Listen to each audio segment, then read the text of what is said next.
This is Reza Aslan for Aslan Media. It's Friday, July 9th.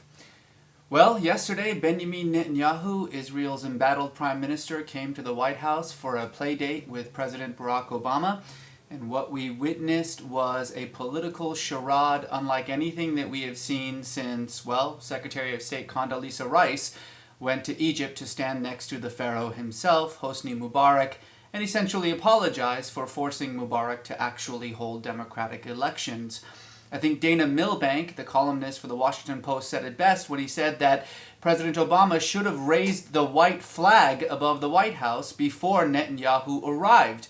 Remember, it was only 4 months ago that President Obama drew a line in the sand after being embarrassed when his Vice President Joe Biden went to Israel in order to restart the peace process, and only to find out that on the day that he arrived, Israel had approved another 1,600 housing settlements in occupied East Jerusalem.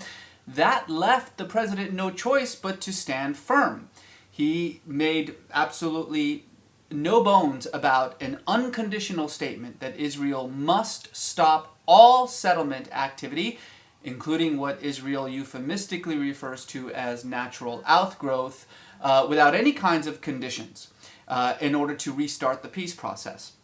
The response from the Israeli government was what I like to call the diplomatic equivalent of "go screw yourself, Mr. President." Not only have those settlements not ceased, but even the much lauded 10-month settlement freeze that President Obama begged Israel for is a joke.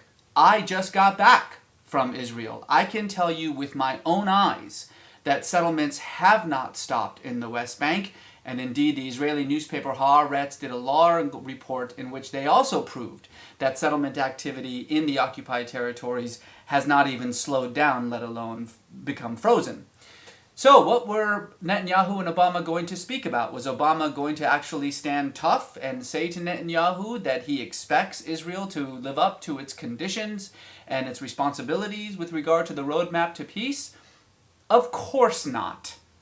In fact, President Obama, while standing next to Prime Minister Netanyahu for the brief press conference that they held, did not use the word settlement once. Not once.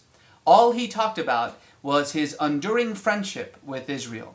He made no mention about Israelis' intransigence about the settlement activity. He made no mention about the Gaza flotilla tragedy. None of those things were brought on the table at all. It was a complete and utter capitulation.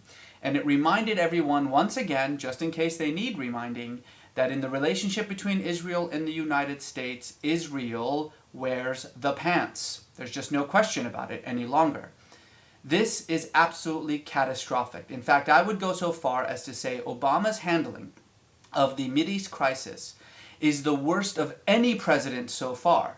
Why do I say that? Well, because with previous presidents, especially with President George W. Bush, you knew what to expect. He was going to allow Israel to do whatever it wants, whenever it wants.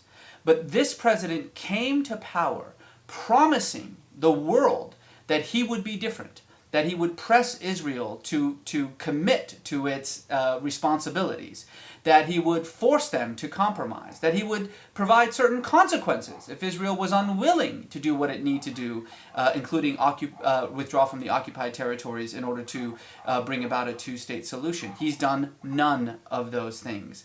And the dramatic reversal, the deflation that has occurred in the Middle East is something that is absolutely unprecedented. All over the world, Muslims believed that President Obama was going to be different, and now they know that that's not the case. And the general consensus seems to be that if a president named Barack Hussein Obama can't be a fair mediator between the Israelis and the Palestinians, then there is absolutely no hope whatsoever for the peace process. I am saying this perfectly aware of what is coming out of my mouth. There will never be a Palestinian state, not with Benjamin Netanyahu in office, not with Hamas under Gaza under Hamas's control, and now it seems not with President Barack Obama. I'd like to hear your thoughts on this, so we're doing something a little bit different this week on the V-Blog. We're going to give you the opportunity to record a video of your response to what I have to say. Tell us what you have to say. Tell us what you think about this. We'll post it and we'll have a discussion about it. For Aslan Media, this is Reza Aslan.